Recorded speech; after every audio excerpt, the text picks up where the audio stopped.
So hello mga bebs. Nandito kami para sunduin ang aking si Junakis at tahimik na tahimik at mga palaka at mga tunog ng ibon at nature lang ang maririnig mo rito. Ang ganda. So marami pang guests. Medyo madilim. So marami pang guests ngayon. So maya maya lalabas na si Junakis. Naririnig niyo yon mga bebs? Diba? This is the sound of silence. So bago umuwi ay kakain na muna kami nitong Silvina's Bibingka ng RSM. 100 pesos per box niya mga bebs. At o-order lang din kami ng drinks. Pwede mo siyang kainin doon sa loob. Newly open lang itong La Terrazas na partnership ng RSM. At ang katabi nito ay yung Goto Paris. May hidden entrance.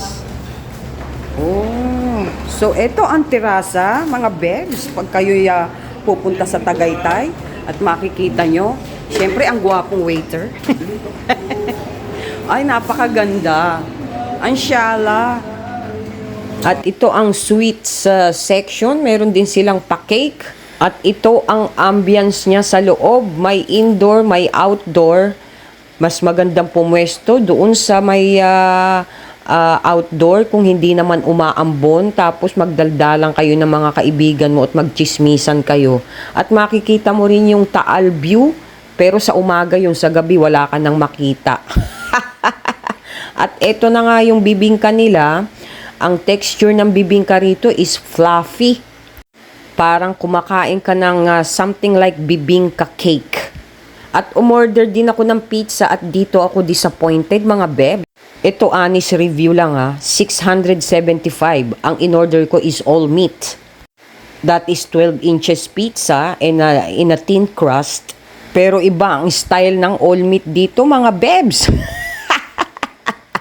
Ang ini-expect ko sa all meat ay hindi 2 pirasong klase lang ng meat for the price of 675. Yung ibang mga pizza parlor at mga American brand pizza, yung all meat nila is talagang engrande. Pero itong pizza na ito parang pizza lang sa kanto. And for me, the price is too much. Magpipizza ka rin naman pala, bebs, bakit hindi ka pa doon sa Lavelle? O kaya doon sa pizzeria ni Saleta? O kaya ay doon ka kay Mama Luz? O di kaya ay nag-Shakey's ka na lang? O di kaya ay nag-Angel Pizza ka na lang? O di kaya ay nag-JP Pizza ka na lang? Dami mong pinagsasasabi, bebs. Syempre, ako naman ay tapat lang, mga bebs. Honest review yan. Pag sinabi kong masarap, masarap talaga. Walang ebas yan. At pag sinabi kong maganda ka, maganda ka. So, bye-bye. Mwah.